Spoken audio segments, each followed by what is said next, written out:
Dr. Danilo was saying was, just so beautiful with regards to forgiveness. I'll come to the role of heart, but I want to talk a bit about forgiveness and this concept of forgiveness and we, as opposed to looking at I forgive you, so I'm separate and you are separate.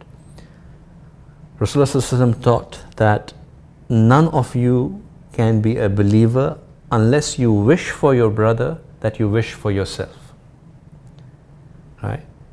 Which means that the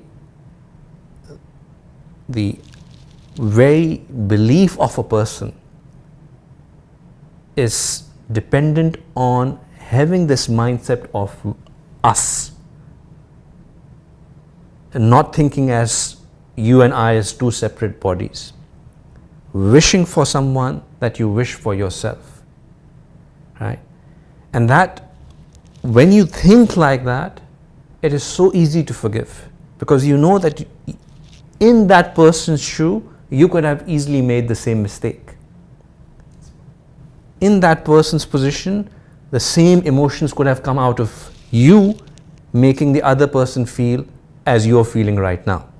And when you can think like that, when you can feel like that, it's very easy to forgive, because you too would want to be forgiven. And hence why there is such emphasis on forgiveness in our deen.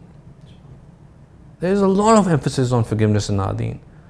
Rasulullah said that a strong person is not the one who executes or demonstrates his anger, but rather is the one who, even being on the right, forgives. Who, even being on the right, he forgives, right?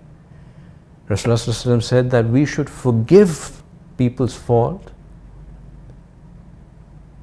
in hope that just as I am forgiving now, Allah will forgive my faults on the day of Qiyamah. This is a very profound hadith.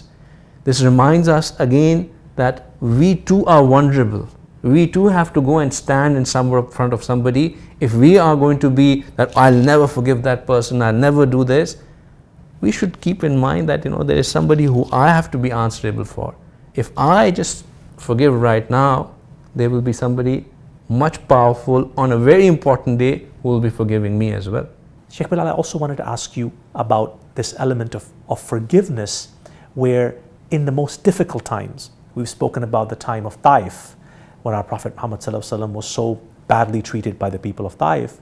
And even at that time, when the angels came to him to say, should we destroy these people, that level of forgiveness, even though people had done harm to him, even though he was on the right, but not only did he forgive them, Shaykh Bilal Ahsan, we know he made dua for them, and then that dua transformed those people's lives for millennia. That's ihsan, what we spoke about previously, that's ihsan.